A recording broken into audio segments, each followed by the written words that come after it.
विद्यार्थी मित्रांनो, आज आपण तिसरं प्रकरण सुरू करतो आहे सर्कल. मॅथ्स 2 मधलं सर्कल. आता बघा, सर्कलचा काही भाग आपण 8व्या वर्गात शिकलेला आहे, काही 9व्या वर्गात आणि आता 10व्या वर्गात. 9व्या वर्गात काही थेरम्स बघितलेले आपण. 9व्या वर्गात आपण काही थेरम बघितलेले आहे आणि त्या थेरमवर डिपेंड आपल्याला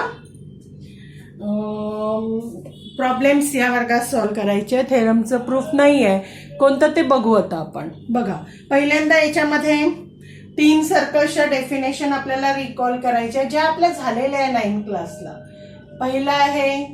पहिली डेफिनेशन आहे कॉन्ग्रुएंट सर्कल. डायग्राम काढून घेते मी.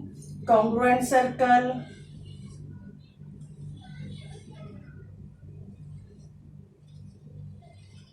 कॉन्सेंट्रिक सर्कल आणि तिसरं आहे इंटरसेक्टिंग सर्कल. हे काय आहे? Congruent circle. हे कॉन्सेंट्रिक सर्कल आणि हे आहे इंटरसेक्टिंग सर्कल्स. ठीक आहे. आता याच्या डेफिनेशन कशा आहेत झालेत आपले हे याच्या आधी. How to define congruent circle? The circles which have same radius.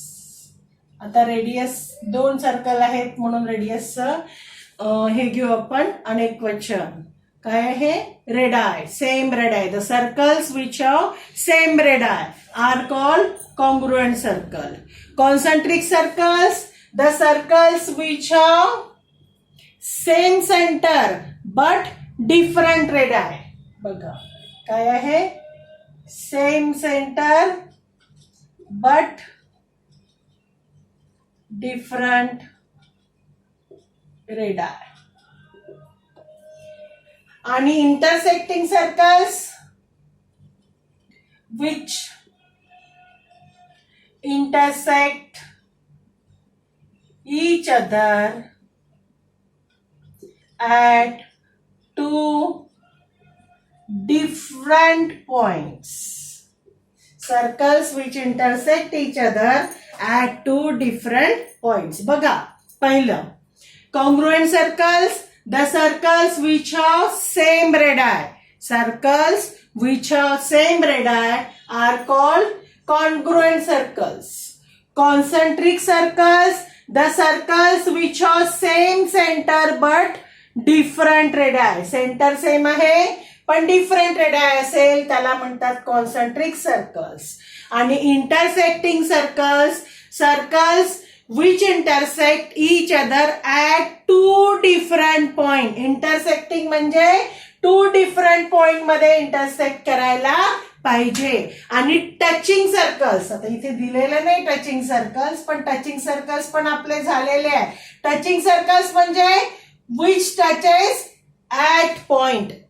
The circles which touches each other at point याला म्हणतात touching circles. At 1 point intersecting 2 different point. फरक लक्षात घ्या. आता या सर्वांच्या डेफिनेशन्स विथ डायग्राम तुम्हाला लिहायचे आहे. पहिलं तुमचं होमवर्क आहे राईट ऑल डेफिनेशन्स. पूर्ण डेफिनेशन्स लिहायच्या. Concentric congruent circle, concentric circles, intersecting circles आणि हे झाले टचिंग सर्कल्स. ओके, डेफिनेशन्स लिहायच्या आणि मला फोटो पाठवायचा. त्याच्यानंतर आपल्याला 8th स्टँडर्डला 3 थेरम्स झालेले आहेत. तसे 2 झाले आहेत आणि त्याच्यावरचे 2 असे 4 थेरम झालेले आहे. तर ते आता इथे आपल्याला रिकॉल करायचं आहे. त्याचं प्रूफ आपल्याला नाही आहे पण त्या थेरम्सवर डिपेंड यावर्षी आपल्याला प्रॉब्लेम सॉल्व्ह करायचे आहे. तर थेरम समजणं आवश्यक आहे. त्यांनी हे थेरम्स ऍक्टिव्हिटी बेस तुम्हाला इथे दिलेले आहे आणि थेरम लिहायला सांगितलं आहे. बघा, पेज नंबर 47 वर पहिली ऍक्टिव्हिटी दिलेली आहे. त्यांनी फिगर दिलेली आहे.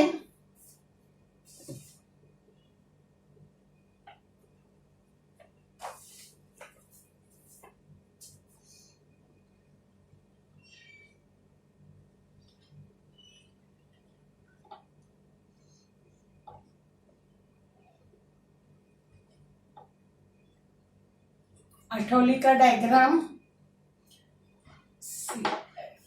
परपेंडिकुलर, ठीक है. In adjoining figure segment DE is a chord of a circle with center C. Segment CF perpendicular to segment DE. If diameter of a circle is 20 centimeter, DE 16 centimetre, find CF.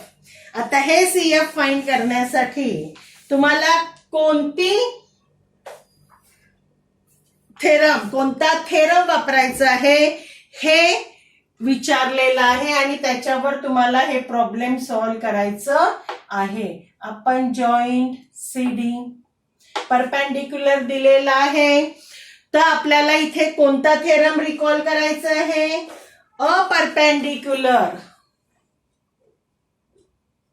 perpendicular drawn from center to chord. आपण ही पहिली activity घेत आहे.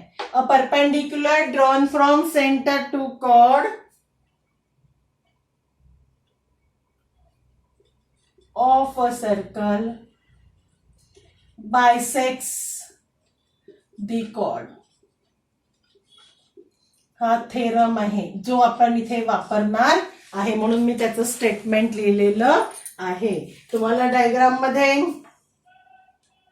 दिलेलं आहे. इथे काय काय दिलेलं आहे? इथे तुम्हाला गिव्हन आहे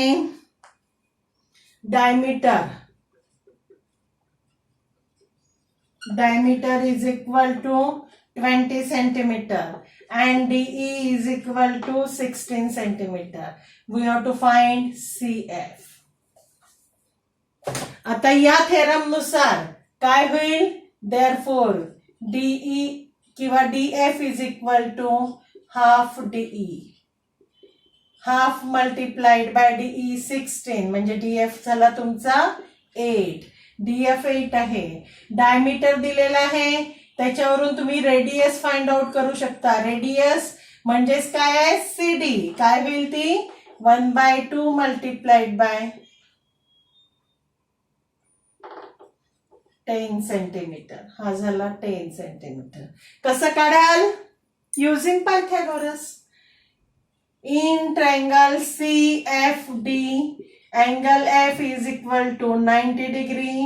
Therefore, by using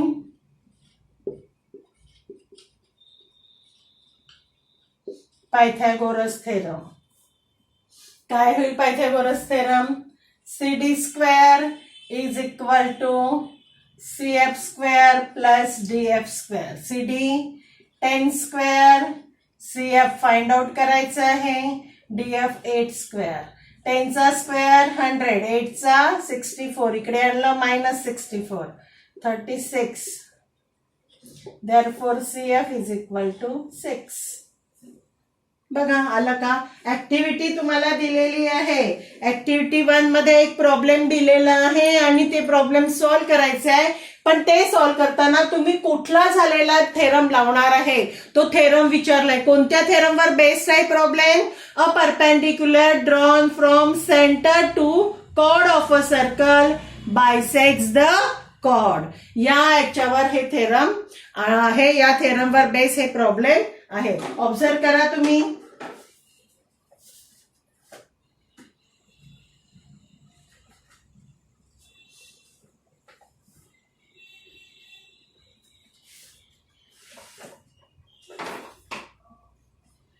नंतर दुसरी ऍक्टिव्हिटी मध्ये दुसरा प्रॉब्लेम दिलेला आहे आणि त्या प्रॉब्लेमवर तुम्हाला विचारलाय कोणत्या याच्यावर बेस आहे ते प्रॉब्लेम, कोणत्या थेरम आपण ते प्रॉब्लेम सॉल्व्ह करताना वापरणार आहे. सेकंड ऍक्टिव्हिटी बघा.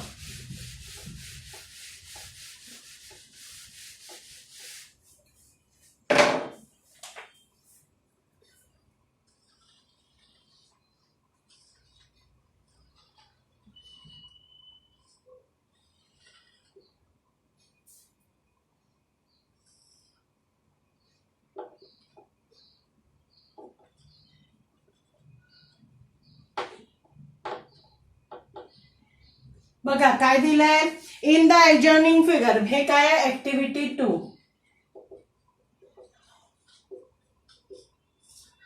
In the adjoining figure segment QR is a chord of a circle with center O. P is the midpoint. P is the midpoint इथे given आहे हा. P is the midpoint of the chord QR. Chord QR दिलेला आहे 24. OP दिलेला आहे 10. Find the radius of a circle. Radius म्हणजे OQ तुम्हाला find out करायचं आहे. आणि हे फाइंड आउट करायसाठी कोणता थेरम वापरणार आहे, त्या थेरमला तुम्हाला लिहायचं आहे. आठवलं का थेरम तुम्हाला, कोणता थेरम वापरणार आहे आपण? बघा, the segment joining the centre of a circle and the mid point of the chord is perpendicular to the chord. म्हणजे आता याच्या आधी जो थेरम पाहिला त्याचा हा काय आहे, कॉन्व्हर्स आहे. आणि तो यूज करून आपल्याला हे प्रॉब्लेम, हे सर्व आपलं कधी झालेलं आहे, 8th स्टँडर्डला घेतलंय आपण हे सर्व. तर थेरम लिहून घ्याल, the segment joining the centre, या थेरमवर बेस प्रॉब्लेम येतात बरं, of a circle and the midpoint of its chord is perpendicular to the chord. याच्यानंतर याच्यावरून काय होईल, therefore segment OP perpendicular to segment QR. Therefore, कोणता triangle, in triangle OPQ angle P is equal to 90 degree. म्हणजे लावता येईल तुम्हाला आता इथे काय लावता येईल, इथे पायथागोरस. आता इथे P is the mid point दिलेला आहे, मिड पॉइंट ऑफ, हे गिव्हन आहे, सेगमेंट QR काय आहे, गिव्हन. मला मग मिळेल QP is equal to half QR, half multiplied by 24, म्हणजे QP मिळालं मला 12.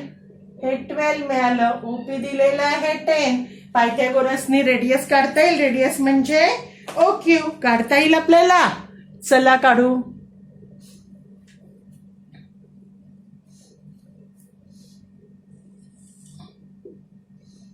by using Pythagoras theorem.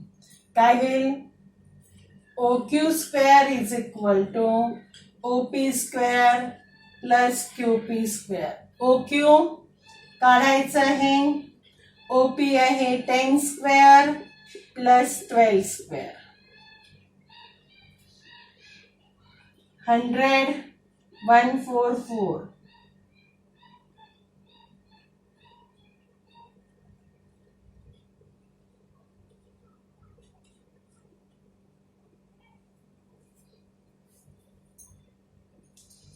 ठीक आहे.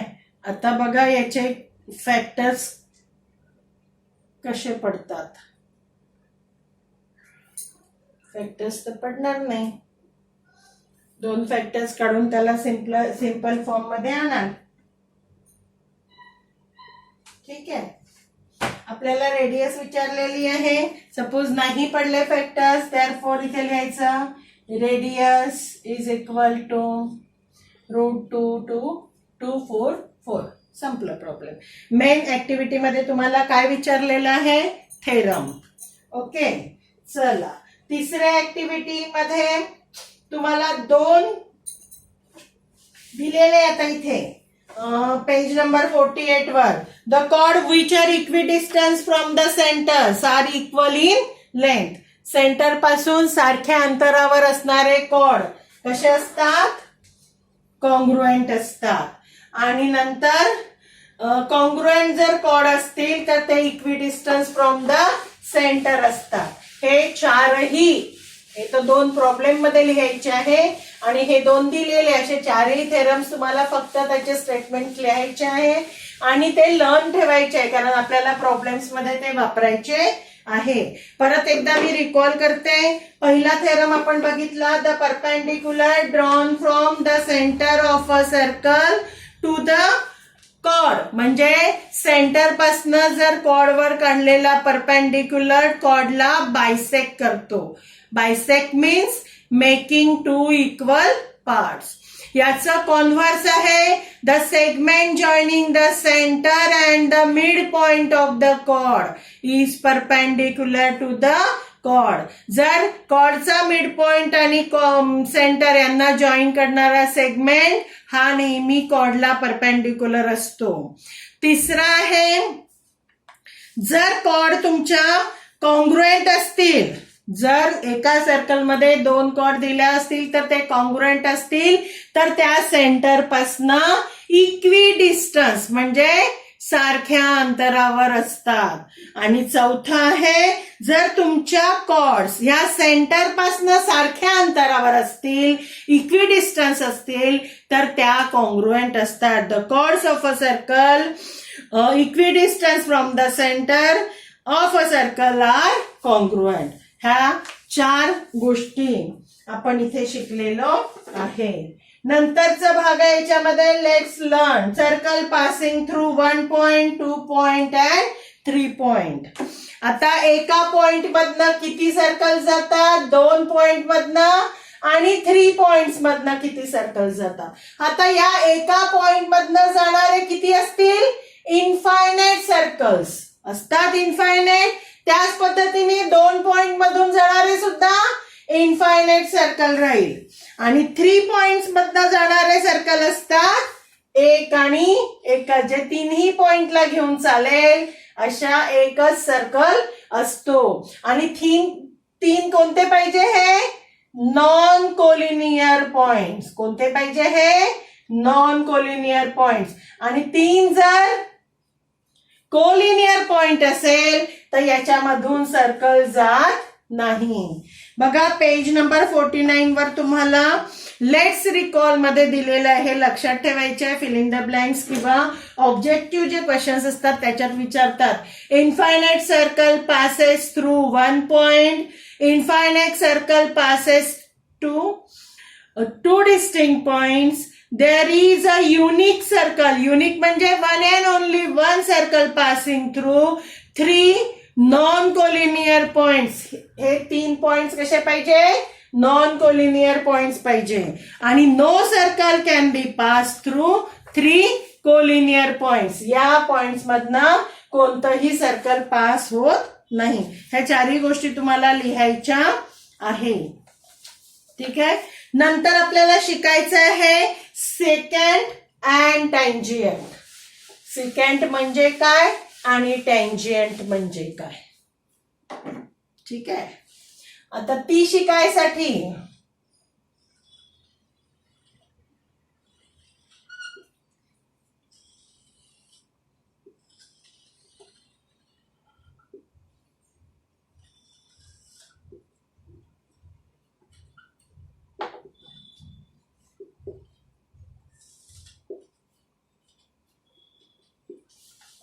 ठीक आहे. आता मी पहिल्यांदा एक्सप्लेन करते टँजियंट. टँजियंट म्हणजे काय, टँजियंट म्हणजे अ लाईन. टँजियंट काय असते, अ line, not a segment. A line which touches the circle in one and only one point. अशी लाईन की सर्कलला फक्त 1 and only 1, एक आणि एकाच पॉइंट मध्ये टच करत असेल तर त्याला म्हणतात टँजियंट. म्हणजे इथे काय झालं, line L is टँजियंट. Okay.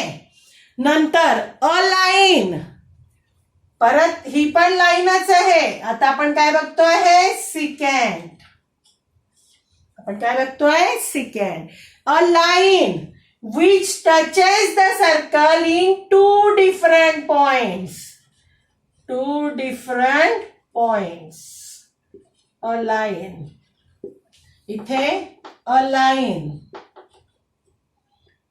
One and only one point. ठीक आहे. मग what is the meaning of chord? Chord is the segment. हा झाला कॉर्ड. सेकंड मधलाच हा AB झाला कॉर्ड. कॉर्ड सेगमेंट असतो आणि सेकंड काय असते? लाईन असते. ठीक आहे. तर what is the difference between tangent and secant? Tangent means a line. Tangent and secant both are line. ठीक आहे. लाईन आणि सेगमेंट माहिती आहे आपल्याला. तर ही काय आहे? लाईन असते. पण ही लाईन सर्कलला, टँजंट ही लाईन सर्कलला फक्त one and only one point मध्ये टच करते. ती झाली tangent. And a line which touches the circle in two different points. दोन वेगळ्या वेगळ्या पॉइंट्स मध्ये जर टच करत असेल, इंटरसेक्ट करत असेल, आता याला टच नाही म्हणता येईल, याला काय म्हणू आपण? इंटरसेक्ट करत असेल टू डिफरंट पॉइंट्स, तर तिला म्हणतात सेकंड.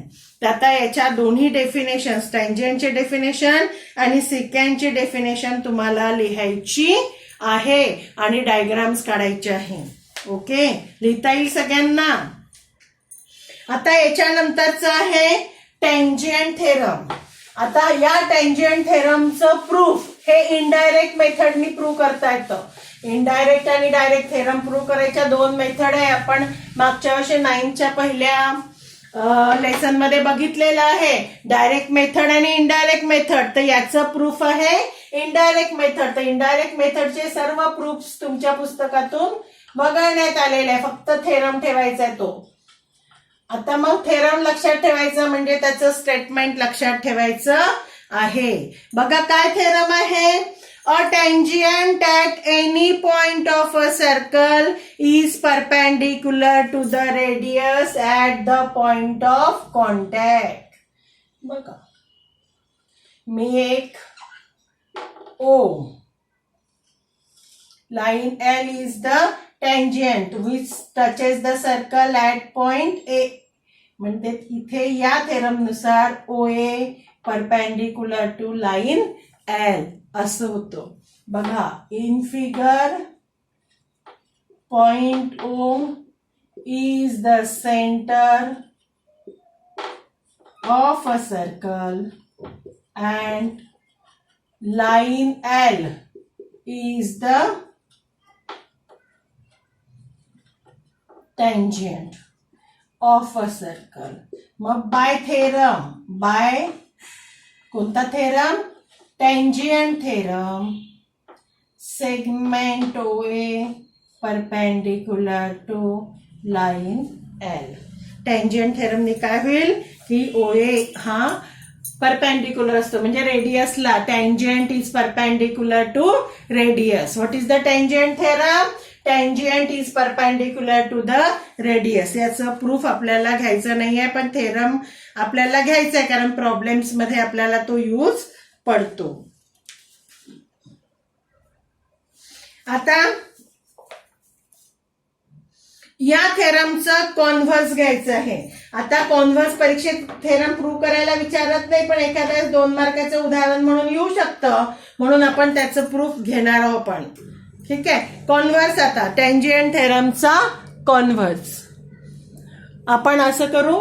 टँजंट थेरमचा कॉन्व्हर्स हा नेक्स्ट लेक्चर मध्ये घेऊ. ओके, हे लेक्चर इथेच थांबवू आपण. सेकंड लेक्चर मध्ये घेऊ.